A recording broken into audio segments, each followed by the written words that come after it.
Okay, Allison Janney. For years, we've watched you on TV playing CJ and Bonnie, but those were fictitious characters. So how different is it stepping into the shoes of a real life person, LaVona, the mother of Tonya Harding?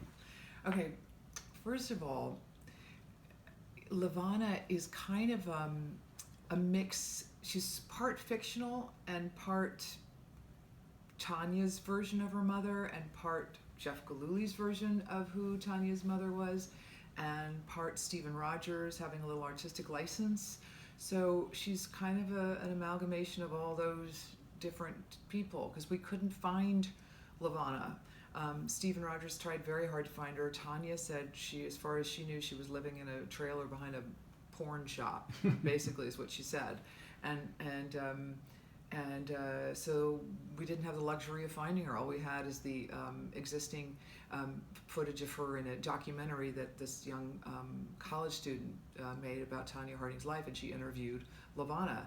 And that's basically that interview and a couple other little videos at the ice rink. That's all I had to base LaVona on. But my God, what gifts and gems those were! That little clip of her in that fur coat with the bird. Mm-hmm. It's literally my favorite costume I've ever gotten to wear, my favorite character I've ever had to create, because she was such an extreme character. To get behind that, just trying to get my mind around, wrap my mind around what kind of woman wears that fur coat and has that bird and has that haircut and wears those, like, she just fascinated me, and I got to pretty much make her up in my head because we didn't have the luxury of having her. So What was it like working with that bird? Because they always say don't work with animals, and in particular, for people that haven't seen it, the bird is biting you in some moments. that bird, I actually, I had an interesting relationship with him. First of all, I picked that bird out of, I think there were 3 or 4 other birds I auditioned, and that's the one I picked because all the other birds, when I sat them on my shoulder, they would start crawling in my hair and going all over. And this little guy, and his name is Little Man, I put him on my shoulder, and he just sat there and just hung out. And I kind of walked around, and he just hung out there. And I was like, okay, this is the one. And then cut to us filming. Well, there's a lot of couple interesting things about this day of filming because Stephen Rogers decided to have LaVona smoke. He wanted her to smoke, basically so she could say the one line that he wrote about the smoking when she's told to put out her cigarette on the rink. You're not allowed to smoke, and she goes, "Oh well, then I'll smoke it quietly then," and continues to smoke. So that's the reason why LaVona smoked, because I don't even think the real LaVona smoked. But we got in right before 10 minutes before we were filming, the bird handler said you can't smoke around the bird. And we were like, what are we going to do? What are we going to do? And I asked the prop guy, well, do you have one of those oxygen tank things, because it makes sense that she would have emphysema all these years later from doing all that smoking. And then we saved the bird's life, probably not my life, but saved the bird's life. And it's kind of a great character thing to have that in there. But then that bird, Little Man, was kind of fell in love with the little, the plastic tubing. And he kept picking at it, and then he was like going in my ear, and I was determined not to let this bird knock me off my plate. Not let this bird. I was so intent on telling my version of the story, telling my side of the story, and I didn't want him to interfere. And no matter what he did, and he did a lot. And in some ways, it helped me as an actress get out of my head, because sometimes you're an actor, you're thinking, especially when you're doing monologues directly into the camera, you feel, you start to think about it too much, like my inner critic starts going off, and that bird kind of like cut off my inner critic, because I couldn't really, I really had to focus on doing the speech and not letting him take my focus away. And a couple times I'd be like, shut up, just start talking to it, telling it to shut up, and it actually was one of the best challenge possible. I really, really loved what that bird did for me. I think we were a good couple. Well, I heard a rumor the screenwriter Stephen actually wrote this part specifically for you. Does that add more pressure to the role? Well, it's definitely, once I read it, I was like, you thought of me for that part? I'm flattered, I think. I don't know, Stephen and I, but I was actually flattered, because I knew he knew that I would take this woman and I would find I would root her in some kind of, I don't know if you want to say, just reality, humanity. I would make her human. Even though she was a monster, I felt like I hooked into, what her sadness. I hooked into feeling like she had a bad childhood herself. She had to have, because often you come from an abusive family, and that begets another abusive family. It's an insidious cycle, and I think Stephen knew that I would give her heart if she was going to have. If there was any chance of her having heart, I would bring it to her, and he gave me that beautiful speech in the. In the diner at the end, where she says, I did all this for you, knowing you'd hate me for it, and I wish I'd had a chance at life. You just see that this woman nothing worked out for her, nothing, and that makes me sad, but that made me connect to her, to feel, knowing that she, all the other husbands all fell by the wayside. None of them worked. Nothing worked out for this woman. Tell the story you told the other night at the Hollywood Film Awards about how Steven's written things for you before, and then they've gone off to somebody else. Did you think, oh, this is so good, Meryl Streep or Sally Field or somebody's going to want to jump in here and take this away from me? I know. We the way we talk about it now, it's as if he's written, dozens of films for, but it's probably only like 3 or 4 films, but he has written a part for me in every single one of them, and every single one has gone to a different actress, and I don't know why. For some, sometimes casting a movie is sometimes like a poker game, and you gotta sacrifice, go, oh well, I'll give you her if you give me him, and I'll give you, there's a lot of wheeling and dealing that goes in. So who knows? I like to think that it wasn't because they just couldn't work with Allison Janney. I think it was just a lot of things that just didn't work out in my favor. And for whatever reason, this was the part that was meant to be mine. And I'm really grateful this was the one, because she was a lot of fun to play, and a real challenge, but really fun. And I also credit that to Craig Gillespie, who was such a great director, and working with. We didn't have a lot of time. I was so busy. I didn't have time to. I had like two weeks to film this with them, and then basically we shot my stuff in like 6 or 7 days. That's all they had me for, and it was fast and furious, and everybody was there because they loved that script, and we all just jumped in and made it work. Margot, getting to work with Margot and do all this physical stuff with her, and she just was really game to. We don't have time to be shy about this. Let's just jump right in. Throw that thing at me. I'll duck. I'll do that. We met toe to toe, head to head, and just went at it. And I'm so grateful that she was so fearless about playing this role, because it allowed me to be as well. And having McKenna Grace, that lovely young actress, playing her as a young girl, and she helped me with the violence I had to do with her, because she enjoyed the stunts so much. She was having such a great time. She's like, let's do it again. When I had to kick her out of the chair, I was like, I can't believe I'm going to kick a small child out of a chair. And she was having so much fun. It made it easier for me to do.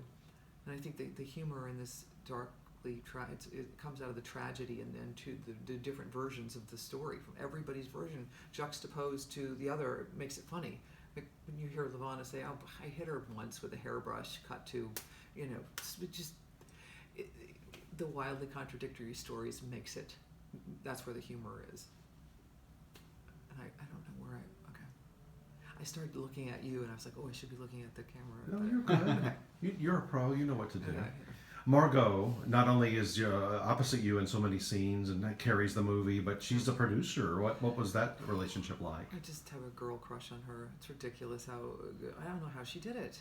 Taking on this classically, American iconic tragic sports figure, producing it, having to go through all the makeup, the prosthetics and everything, and then doing the accent and jumping in, and then also putting on her producer hat. And she's kind of remarkable. I really have an enormous amount of respect for her as an actress and as producer. She's going to be around for a while. There's going to be a lot of great things coming out of her, and I'm really glad that I got to do this with her, and I'm glad that she was she signed on for me, because I know Stephen was like taking the project around saying this is not getting done without Allison Janney in this role, and Margot was like, that's fine with me. And Craig Gillespie was like, fine with me, and so I got grandfathered into this one, and I am grateful that she was okay with that, and that Craig was, because one of the people that gave you really your breakout role of your career was Aaron Sorkin. yeah. I interviewed him last week. He's got Molly's Game coming out very soon. And I asked him this question, so I'm going to reverse it to you. Okay. He could be back at the Oscars this year for directing and writing Molly's Game.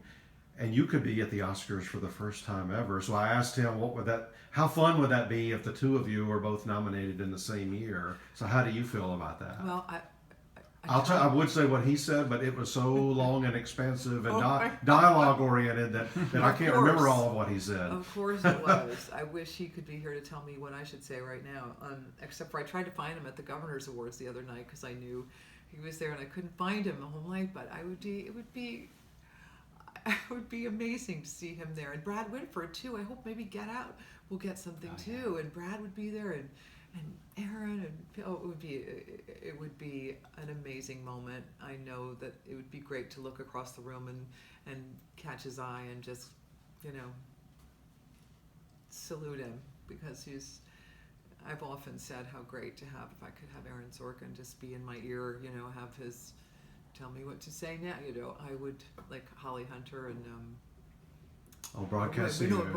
Yeah. News, when Albert Brooks had that. Oh my God, that's my dream, to have one of those earpieces in my ear and have Aaron just be feeding me my Cyrano, tell me what to say, and I will say it. I think that's why I love being an actor, is that I love to say other people's words. It's so much more fun. Well, after 7 Emmy wins and Tony Award nomination, what would it mean for you to be at the Oscars this year? Oh my God, I think We've talked before, years ago, they invited you to join, and you've been voting and been a part of the Academy. So to be, potentially marking your own name on the ballot this year. that would be an achievement that I've long dreamed about. That would be probably, I'd have a moment of a lot of tears and a lot of just grateful tears and joy. It would be an amazing thing, and especially in something that was written for me by a dear friend. It's all the more meaningful to get there with a friend. Another person I wanted to ask you about, because we're going to an event tomorrow night. Yeah. Your friend and producer John Wells is being inducted into the TV Hall of Fame tomorrow night. What does that mean to you and the others that worked with him? Oh, John is one of the loveliest, kindest men, and he, had to take over when Aaron and Tommy left West Wing, and he became our father figure. And he was just, he's such a smart, elegant man who was an extraordinary writer and a great diplomat and a great just a leader. He was wonderful to all of us on the last 4 years of West Wing, and I just admire him so much, and he deserves to be in the Television Hall of Fame. He's one of the biggest hitters. It's amazing. I'm proud of him. I wonder why. I guess I'm traveling to New York tomorrow. I was like, I wish I'd be there to go like this to him. Well, he'll have a statue out in the Academy Plaza, true. so you can go visit that, and you'll be in there not too far down the road too. So we don't have to worry about that. We almost always talk mom so much that we haven't had a chance. But I think my one mom question this year would be, and I've asked other people this before too, especially the Big Bang Theory people, but it hit syndication a few weeks ago. We get 100 episodes right before Christmas. Or Yeah. something. Yeah. Oh, nice. So yeah. Congrats. Yeah, thank you. Now that it's in syndication and more people are, the Big Bang Theory said the recognition factor once that happened just exploded. People had not even seen it necessarily on CBS, but now that it was on several times a day, that they were catching up. Oh my gosh. I don't know what that's going to feel like. I'm excited to see, but I'm excited that people will be, more people will have access to it, because it's such a great show and such a great group of women, and the great, backdrop of women in recovery, especially, and having fun and laughing and surviving. It's a great, I'm really proud of what Mom does, and so amazed at how many people come up and are so grateful to have a show about people in recovery. Have people come up and say, thank you, I have 10 years sobriety, and I love what you do on that show. It's really great, showing a really realistic depiction of what it's like to live in recovery, and that makes me feel really proud to be telling these stories. Well, we love Tonya. We wish you all the best. I think we're going to see you at a lot of red carpets coming over the next few weeks. Chris and Marcus. We'll have to think of new questions to ask each time we see you. I know. I'll have to think of new ways to answer questions. That's what I get worried about. I got to think of a new way to say that, but I have to get those earwigs and have Aaron Sorkin in one ear and Stephen Rogers in the other. Hopefully. Well, if you start, getting on stage for these awards, I've heard of people getting a good writer to help them, at least coalesce their thoughts, before they get to the auditorium. Yeah, that's a good idea. I think that I'm going to start hiring some people. I think the two you just mentioned might be a little on the expensive side. I think so too. What are you doing later?